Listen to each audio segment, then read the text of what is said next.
Salut à tous, c'est Greg. Aujourd'hui, je vous propose de voir ensemble comment entretenir et éventuellement réparer les valves que l'on a sur les coques des catamarans Mini4. Vous êtes prêts? Alors on y va. Une valve, c'est ça. C'est par l'intermédiaire de cette pièce que l'on va introduire de l'air dans nos coques. La valve a une position ouverte pour laisser passer l'air ou fermée pour conserver l'air à l'intérieur des coques. Vous l'aurez compris, il faudra donc porter une attention toute particulière à cette pièce pour des navigations confortables et accessoirement en sécurité. Je vais donc dans cette vidéo procéder au démontage et à l'entretien de cette pièce. Pour cette opération, vous aurez besoin d'une clé à valve 6 pans ainsi que d'une sélection raffinée de vos meilleurs doigts en matière de bricolage. Et nous voici face à notre valve. Alors on peut considérer qu'elle est composée de deux parties majeures, qu'on va appeler la partie inférieure et la partie supérieure. On peut considérer qu'elle est en trois parties en comptant le bouchon. Donc la partie inférieure se retrouvera à l'intérieur de la coque. Quant à la partie supérieure, c'est cette partie à laquelle vous allez connecter votre pompe. Mais attendez, parce que là, je suis sûr que j'en ai perdu quelques-uns. Donc laissez-moi sortir mon simulateur de coque et on y verra plus clair. Tadam! Il est pas beau mon simulateur de coque? Bon allez, passons aux choses sérieuses.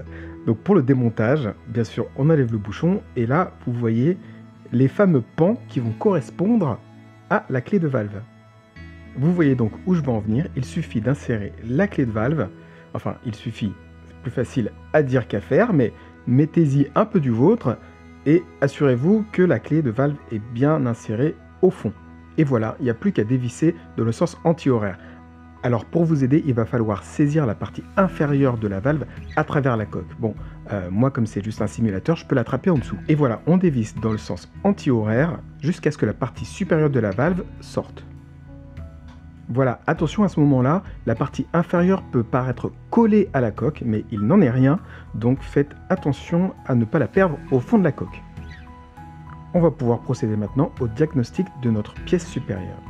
Vérifiez d'abord que le joint d'étanchéité est en bon état, qu'il n'y ait pas de grains de sable, qu'il ne soit pas encrassé par du sel de mer ou autre. Ensuite, vérifiez que la pièce se ferme bien, hermétiquement, et vérifiez que la course du piston est bien fluide et libre. Dans le cas contraire, un bon coup de rinçage devrait permettre de pouvoir chasser tous les obstacles. Mais il m'est déjà arrivé que cette petite pièce rouge que vous voyez à l'écran se déboîte et empêche la fermeture complète du piston. Mais on va revenir là-dessus un peu plus tard dans la vidéo. Il est maintenant temps de rentrer encore un peu plus en détail dans cette pièce pour mieux la comprendre. A l'aide de vos meilleurs doigts, tirez sur le disque du piston pour le désemboîter.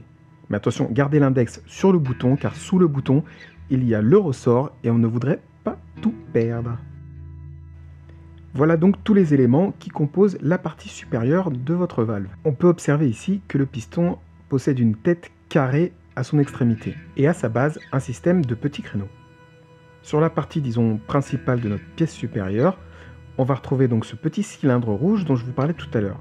Si jamais il venait à se déboîter, voilà, il faut simplement pousser jusqu'à ce qu'on entende un clic et qu'elle soit bien connectée avec le reste de la pièce. À l'intérieur, on peut apercevoir des petits appendices qui vont venir en contact avec le système de petits créneaux que l'on trouve à la base du piston, mais aussi à la base du bouton rouge. On a bien sûr le ressort qui permet de plaquer le disque et de fermer la pièce hermétiquement. Et enfin le bouton, et donc vous voyez, on retrouve également un système de petits créneaux. Grâce à la tête carrée du piston, les deux crénelages vont automatiquement s'opposer. Et c'est tout à fait normal, vous allez voir pourquoi. Rappelez-vous, il y a des petits appendices à l'intérieur de cette pièce rouge, qui sont en réalité sur un anneau qui tourne librement. Et donc par ce système d'opposition, les appendices vont être forcés de tourner et de tomber dans un créneau soit profond, et donc de laisser la pièce se fermer, soit peu profond, et donc de laisser la pièce ouverte. Ici, ce sont bien les appendices de la pièce rouge qui tournent et non pas le piston.